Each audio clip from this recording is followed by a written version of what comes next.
Assalamualaikum warahmatullahi wabarakatuh. Perkenalkan, saya Putri Rahmawati dari Program PPG Calon Guru 2024 Fakultas Keguruan dan Ilmu Pendidikan Universitas Pakuan.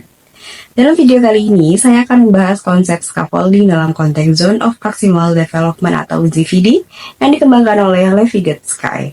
Apa sih hubungan antara scaffolding dalam konstruksi dan teori pembelajaran ini? Yuk, mari kita simak.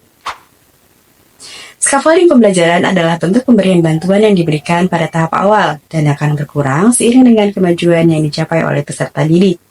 Sebagaimana scaffolding dalam konstruksi yang mendukung pekerja untuk bekerja di ketinggian.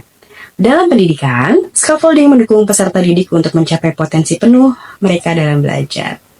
Nah, salah satu teori perkembangan kognitif yang dicetuskan oleh seorang ahli psikologi asal Rusia yaitu Levi-Gottschalk. Konsep utama dari perkembangan kognitif yaitu menekankan bahwa anak berkembang melalui interaksi sosial dengan orang lain. Dalam penerapan teorinya, Vygotsky menggunakan konsep ZVD, di mana ZVD adalah zona yang berada pada kemampuan aktual secara nyata dengan kemampuan potensial. Dalam ZVD, peserta didik berada pada titik di mana mereka bisa belajar dan berkembang dengan bantuan yang tepat. Nah, konsep ZVD ini mengingatkan kita bahwa setiap peserta didik memiliki kapasitas untuk berkembang lebih jauh dengan bantuan yang sesuai dan waktu yang cukup. Seperti hal yang ke dalam konstruksi, di mana scaffolding memberikan dukungan sementara sampai pekerja dapat bekerja secara mandiri. Maka dalam pendidikan, scaffolding berfungsi untuk memberikan bantuan sementara kepada peserta didik. Bantuan ini bisa berupa penjelasan lebih lanjut, latihan tambahan, atau umpan balik langsung.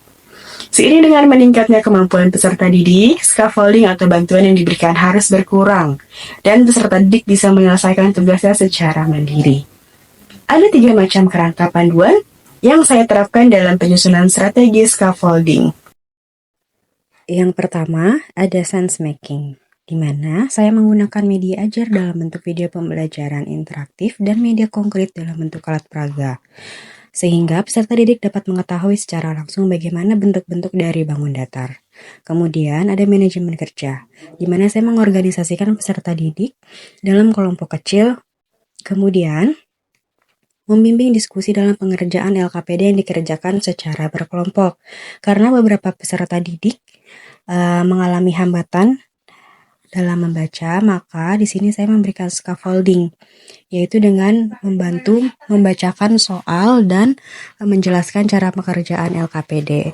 Juga scaffolding yang saya berikan adalah berupa tutor teman sebaya, di mana rekan yang memiliki keunggulan diminta untuk membantu rekannya yang menghadapi kesulitan. Kemudian ada penguatan dan refleksi. Pemberian refleksi berupa pertanyaan, misalnya seperti, apakah pembelajaran hari ini menyenangkan? Kemudian, saya pun memberikan penguatan agar peserta didik lebih paham dengan materi yang telah diajarkan. Scaffolding dalam pendidikan adalah konsep yang sangat berharga, seperti dalam konstruksi. Scaffolding mendukung siswa dalam belajar dengan memberikan bantuan yang tepat dan waktu yang tepat. Melalui ZVD, kita bisa memastikan bahwa bantuan yang diberikan akan membuat peserta didik mampu berkembang secara optimal. Sekian penjelasan dari saya, kurang dan lebihnya mohon maaf. Terima kasih telah menonton. Selalu ingat untuk memberikan dukungan yang tepat pada siswa agar siswa dapat mencapai zona maksimalnya. Assalamualaikum warahmatullahi wabarakatuh.